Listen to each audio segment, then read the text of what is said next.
Alors désormais, nous allons voir le filtre sur Excel, une fonction très utile et qui permet de gagner du temps. Donc elle se fait toujours à partir d'un tableau qui est votre base de données. Donc là par exemple, une entreprise qui vend du parfum ou des produits d'eau de toilette masculin et féminin. Donc vous allez pouvoir à partir de cette base en tirer plusieurs informations. Donc déjà il faut que vous sélectionnez la plage de données que vous souhaitez filtrer. Et ensuite aller dans Données, donc dans le menu, Filtrer, de manière à faire apparaître voilà, les petits ascenseurs qui vont vous permettre de faire vos filtres.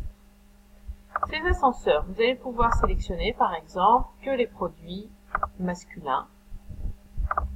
Donc là c'est facile, il n'y a que deux types, donc vous n'avez qu'à cocher ou décocher celui qui ne vous intéresse pas.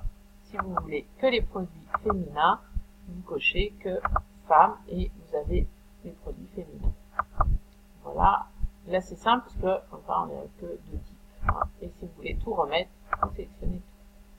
Si vous voulez avoir par exemple les savons féminins, dont le prix est inférieur à, enfin dont les quantités plutôt en stock, c'est pas les prix, dont les quantités en stock sont inférieures à 2000 on va dire. Donc vous allez sélectionner les produits féminins. Hop. Et dans les savons, donc là on va pas s'amuser à tous les cocher, on va mettre un filtre numérique. Donc on a dit inférieur à 2000. Voilà, et là vous avez donc les savons en stock féminins pour ces produits. Vous pouvez faire la même chose avec plein de procédés. Si on veut cette fois les produits masculins, on va dire, donc on va enlever le filtre des savons, donc on sélectionne tout. Donc là on a bien on veut les produits masculins. Et on veut par exemple les eaux de toilette dont les quantités en stock sont comprises entre 5 et 8000. Donc là on va faire un filtre numérique et donc on va lui dire entre, donc supérieur à 5000 et inférieur ou égal à 8000. Après on pourra avoir un strictement supérieur, pas forcément supérieur ou égal, à vous de choisir. Voilà. Donc là, on a la sélection qu'on a demandé.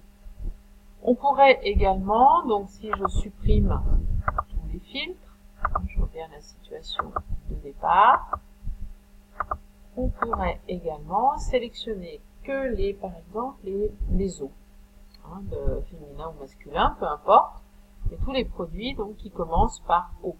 Donc dans ce cas-là, on va lui mettre un filtre textuel et voilà. Excel sait déjà s'il y a eu que des chiffres dans la colonne ou du texte. Donc là, on est sur un filtre textuel. Alors, ça commence par O, donc on va lui mettre O. Et là, on a trois produits, l'eau vive, l'eau de Hongrie et l'eau folle. Voilà pour les filtres. À vous de jouer.